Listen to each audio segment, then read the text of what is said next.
지난주 시험 보기 전까지 우리가 이제 수업한 내용을 보면 여러분이 지금까지 이제 잘 쫓아오셨다면 이제는 되게 수업 진행하는 것이 여러분 편하고 쉽게 들을 수가 있습니다.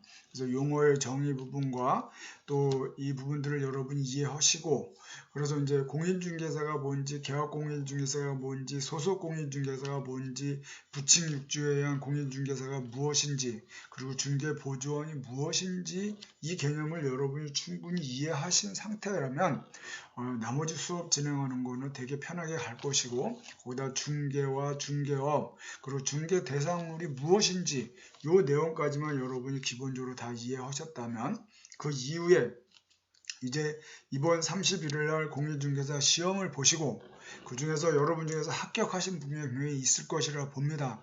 그럼 자격증을 취득하신 분이나 또 이미 자격증을 취득하셨지만 아직 학교 졸업을 못한 상태에서 이제 새로이 내가 개업을 하고자 하시는 분, 공인중개사 자격증을 따서 바로 내가 개업하기는 부담스럽지만 어디 뭐 다른 사무실에서 일을 배우겠다는 마음으로 가서 직원으로 근무하는 이런 분도 있겠는데, 우리가 용어 정리해서 내가 공인중개사 자격증이 있는데 다른 사무실에 가서 업무를 배우는 차원으로 근무를 하는 사람, 이런 걸 뭐라 그랬습니까?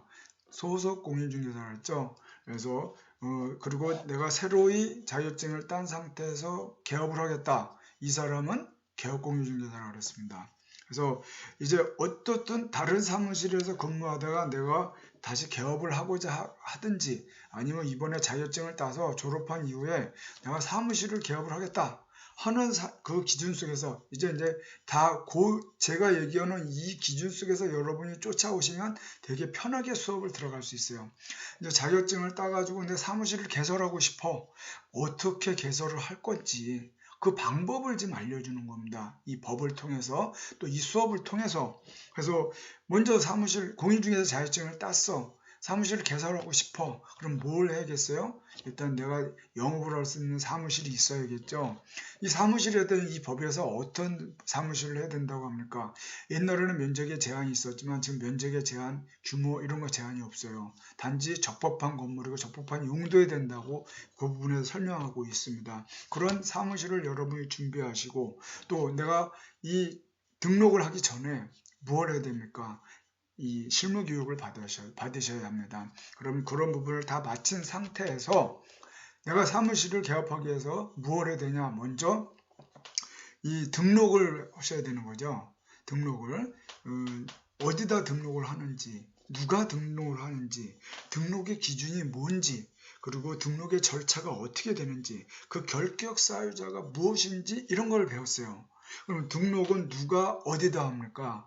내가 등록하는 곳이, 등록관청이 내가 살고 있는 집 주소지냐, 아니면 사무소를 두고자 하는 그 관할 구역의 시장, 군수, 구청장 이쪽이냐, 내가 사무실을 두고자 하는 그 지역을 관할하는 시청, 구청, 군청, 여기라고 그랬죠. 누가 등록한다고 했습니까? 내가 개설하고자 하는 내가 이걸 한다고 했고, 그 기준에 대해서 개업공인중개사와 법인에 대한 그 기준에 대해서 차이가 있다는 것을 설명을 드렸습니다. 그리고 등록을 할 때 절차가 어떻게 되는지 그 부분에 대한 거를 말씀을 드렸고, 어떤 사람들은 이 등록을 할 수가 없다 하는 결격 사유자까지 우리가 봤어요. 그리고 사무실에 대해서는 개업공인중개사는 한 개만 개업을 할 수 있지, 개업공인중개사가 장사가 잘 된다고 여기도 개업하고 또 다른 데도 개업하고 이렇게 할 수가 없다는 것을 말씀드렸습니다. 단지 법인인 그 공인중개사,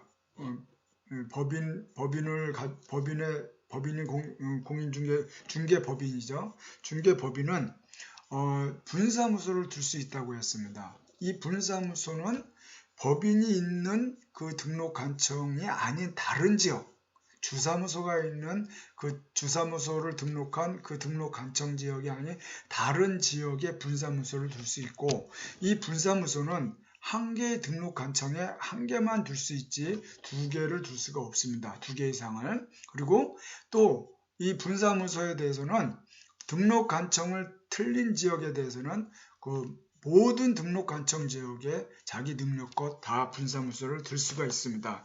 그래서 이 분사무소에 대한 부분까지도 우리가 봤습니다. 또한 사무소에 대해서 경비를 전략하고 정보를 교환하는 차원에서 공동사무소에 대해서 이 법에서는 규정하고 있다는 것도 배웠고, 사무소 관련돼서 이전에 대한 부분도 말씀드렸죠. 우리 사무소를 이전하는 것은 이전 후 10일 이내 신고해야 된다고 했고, 뭐 동일 지역에서 이전한다면 그냥 그 지역에서 하지만 다른 등록 간청 지역으로 이전하면 그 이전한 등록 간청에 가서 10일 이내 신고하면 된다고 그랬습니다. 또한 업무 범위, 공인중개사의 업무 범위가 어떻게 되는지, 중개법인에 대한 업무 범위가 어떻게 되는지, 부칙 6조에 의한 업무 범위가 어떻게 되는지, 여기까지를 우리가 이제 그동안 이 수업을 통해서 배웠습니다. 아까도 말씀드렸듯이 자격증을 취득해서 이제 등록을 하려고 하는 이 기중에 이제 등록을 신청하기 전에 사무실을 준비하고 실무교육을 받고 그 다음에 등록 신청서를 만들어 등록 간청에 등록하면 7일 이내 공무원은 서면으로 통지하고, 서면을 통지받은 상태에서 등록을 하고자 하는 사람은 보증서를 준비해서 가져가면 즉시 등록증을 주는 이 부분이었고, 등록증을 받고 이제부터 이 부분에 대해서 어떤 준비를 해서 이제 영업을 하는 건지 이런 거를 보는 겁니다. 여러분 등록증을 받았고 사무실이 있어요. 그렇다고 바로 하는 건 아니죠.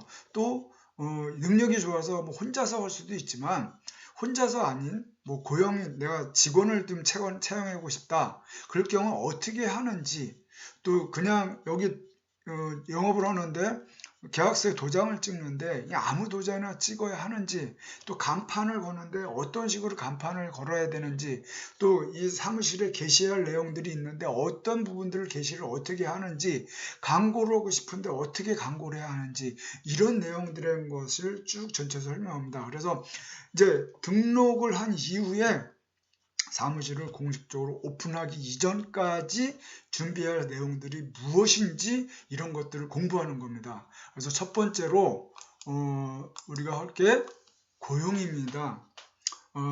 내가 이제 등록해가지고 등록증도 받았어. 그리고 그 사무실도 이미 다 정리가 되고 준비를 했는데, 혼자서 이 사무실을 뭐 할 수도 있지만 혼자서는 아닌 같은 다른 소속 공인중개사나 또 중개보조원을 고용하고 싶어. 그럴 때 어떤 식으로 준비를 해야 하는지 그런 내용을 보는 겁니다. 이 고용인과 관련된 부분에 대해서 여러분이 먼저 이해해야 될 게 고용인이 있고 사용인이 있고 의뢰인이 있습니다. 이게 무슨 차이인지 요거를 먼저 이해를 하시고 가야만이 이 부분에 대해서 이해할 수 있습니다. 자, 한 사무실에 그 개업공인중개사는 그 사무실의 사장이라고 그랬어요. 그러면 소속공인중개사나 중개보조원은 직원이라고 그랬죠.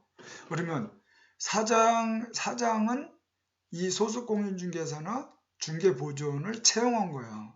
그죠? 그럼 여기서 고용인이 누구겠습니까? 개업공인중개사가 고용인입니다.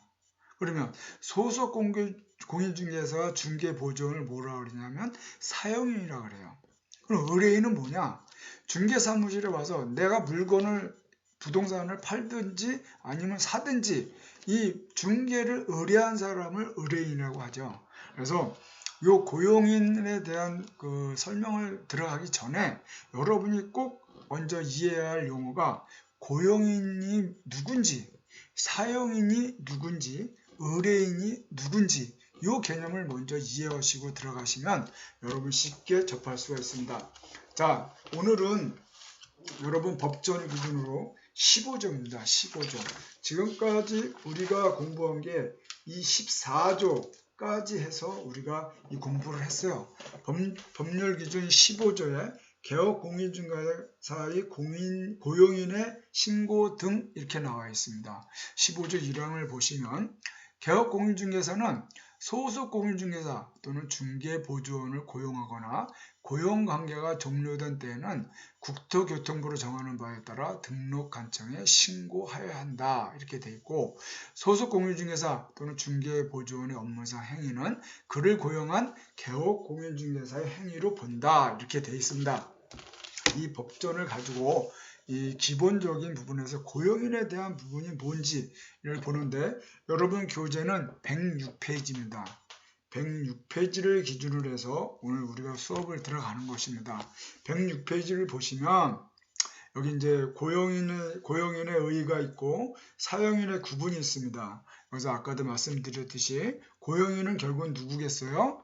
개업공인중개사죠. 개업공인중개사가 뭐예요? 사장이잖아요. 그죠? 사장이 직원을 채용하는 이 부분 속에서 고용인은 결론적으로 개업공인중개사고, 여기서 소속 공인중개사 자격증을 취득은 했지만 자기가 개업은 못했고 다른 그 공인중개사 사무실에 직원으로 들어가는 이 사람을 소속 공인중개사라고 그랬죠. 그리고 중개보조원은 공인중개사 자격증이 없는 사람인데 개업공인중개사 사무실에 직원으로 가는 사람, 이 사람을 중개보조원으로 했습니다. 그러면 사용인은 누구겠어요? 여기서 소속 공인중개사와 중개보조원이 사용인입니다. 부분이 여러분 교재 106페이지에 그 내용이 있는데 그 교재를 기준으로 제가 설명하는 걸 보시면 더 이해가 잘 될 것입니다. 그래서 고용인 그러니까 개업공인중개사가 이 직원을 고용하거나 해고를 할 때는 어떻게 하느냐, 이 부분을 먼저 봅니다. 먼저 이제 아까도 말씀드렸죠. 고용인이 누구고 사용인이 누구, 의뢰인이 누구인지 이제 이해하셨죠? 그러면 고용인, 즉 개업공인중개사가 직원, 사용인을 고용하거나 해고를 할 때는 어떻게 하느냐, 이 내용을 보는 겁니다. 그럼 개업공인중개사의 고용인은 크게 소속공인중개사와 중개보조원으로 구분이 됩니다. 그리고 개업공인중개사는 소속공인중개사 또는 중개보조원을 고용한 경우에는 34조 제2항 또는 3항에 따른 실무교육 또는 직무교육을 받도록 한 후 업무 개시 전까지 등록관청에 신고해야 합니다. 이거 중요합니다. 소속공인중개사 중개보조원을 고용할 때 당연히 개업공인중개사가 개업을 하고자 할 때도 역시 실무교육을 받아야 하는 부분을 말씀드렸죠. 이것도 이 소속공인중개사 중개보조원을 내가 채용하고자 할 때는 이 업무 개시 전까지 이 사람들이 실무교육 또 직무교육을 받아야만이 업무 개시를 할 수가 있습니다. 그게 안 되면 이도 또한 위법한 모습으로 됩니다. 그리고 개업공인중개사는 소속공인중개사 또는 중개보조원을 고용한 경우에는 업무 개시 전까지, 그리고 고용관계가 종료된 때는 종료된 날로부터 10일 이내에 등록관청에 신고해야 됩니다. 그래서 여러분이 이제 개업을 하고자 하는데 직원을 채용하고 싶어. 그래서 채용하는 사람에 대해서 어떤 사람을 면접을 봐서 이 사람을 최종적으로 했어요. 그러면 이제 이 사람이 공식적으로 업무를 하기 전에는 뭘 해야 됩니까? 교육을 받고 와야죠. 실무교육. 이걸 받고 온 다음에 그 다음에 이 사람이 공식적으로 업무를 개시하기 전에 내가 이런 사람을 직원으로 쓰겠습니다 하고 신고를 해야 되는 것이고, 이 사람이 그동안 이제 계속하다가 고용관계가 종료가 됐어. 그러면 종료된 날로부터 10일 이내에 등록관청에 신고해야 되는 것입니다. 요거에 대한 내용, 공인중개사, 오늘 이제 내용은 이런 내용들이 공인중개사 시험에 이제 지문으로 이제 나오는 부분이 있으니까 이런 부분들을 좀 잘 눈여겨봐 주셨으면 좋겠어요. 그리고 공인중개사가 사용인을 고용하거나 고용관계를 종료하면서 법정 기간 내 신고를 하지 아니한 경우, 이제 이 법정 기간이 뭐야? 종료된 날로부터 10일 이내 신고하지 않으면 6월 이하의 업무정지를 명할 수 있습니다. 그래서 이제 업무정지 기준은 1개월이다 이렇게 돼 있고, 그래서 이 등록관청에 신고해야 되는 거, 종료가 됐을 때 10일 이내에 등록해야 된다는 거, 그걸 안 오면 이 부분 6월 이하의 업무 정지를 받을 수 있다. 이 내용 명시해 주시기 바랍니다. 그러면 고용에 대한 제한이 있는데 모든 사람, 시험에 합격한 사람은 소속공인중개사, 시험을 합격하지 못한 사람은 중개보조원인데 모든 사람이 다 고용할 수 있는 그런 사람이냐? 그건 아니겠죠. 우리가 등록의 결격 사유자를 공부했죠. 여기서도 소속공인중개사단을 중개보조원 중에서는 이 결격 사유자에 해당하는 사람은 우리가 고용할 수가 없습니다. 그래서 이런 사람에 해당하는 사람은 절대 고용하면 안 됩니다. 왜? 이런 사람을 채용해서 고용하면은 6월에 업무 정지가 이제 되기도 하고요. 또 고용할 당시는 이런 결격 사유가 아니었는데 진행하는 과정에서 이런 결격 사유가 됐어도 그런 경우에는 바로 이 부분을 고용관계를 종료를 시키거나 아니면 사유가 발생한 데부터 2개월 이내 그 사유를 해소한 경우에는 업무 정지 대상에서 제외가 되지만 그렇지 않으면 업무 정지를 받습니다. 이거는 뭐 우리 등록의 결격 사유자에 대한 내용을 수업을 하면서 잘 들으셨으리라 믿습니다. 그래서 12가지 결격 사유자 중요하고 이번에 이제 중간고사 시험에도 문제가 나왔는데 이건 매우 중요한 부분입니다. 그래서 이거 꼭 명심해 주시기 바랍니다. 그러면 이 그러니까 사용인에 대한 업무 범위죠. 여러분 교재를 기준으로 보시면 108페이지입니다. 사용인의 업무 범위. 이제 사용인이 소속공인중개사와 중개보조원으로 구분이 되는데 이들의 업무 범위가 어디까지냐 이거를 이제 보는 겁니다. 사장은 개업공인중개사, 공인중개사 자격증이 있는 직원은 소속공인중개사, 공인중개사 자격증이 없는 직원은 중개보조원. 근데 이 소속공인중개사, 중개보조원이 업무 범위가 어디까지 되느냐 요거를 보는 겁니다. 소속공인중개사 업무비는 개업공인중개사 중개 업무 보조뿐만이 아니라 중개 업무의 본질적인 내용을 수행할 수가 있습니다. 네, 중개보조원의 업무비는 중개 대상물에 대한 현장 안내 및 일반 서무 등 개업공인중개사 중개 업무와 관련된 단순한 업무만 할 수가 있습니다. 이 부분. 그래서 중개보조원은 현장 안내 및 일반 서무 이런 단순한 업무만 할 수 있는데 소속공인중개사는 개업공인중개사 중개 업무 보조뿐만 아니라 중개 업무의 전반적인 내용을 수행할 수가 있습니다. 그래서 이 차이가 있는데 그러면 소속공인중개사 중개보조원의 주요 업무상의 차이가 어떤 것이 있는지 이걸 보시면 소속공인중개사는 중개행위를 사용할 인장을 등록관청에 등록해야 합니다. 이제 오늘 이제 인장 등록에 대해서 이제 우리가 배우는데 계약서를 사용하는데 아무 인장이나 도장을 찍는 것이 아닙니다. 개업공인중개사도 마찬가지지만 소속공인중개사도 직원으로 활동하는 과정에서 소속공인중개사도 인장을 별도로 등록관청에 등록해야 합니다. 하지만 중개보조원은 인장을 등록하지 않습니다.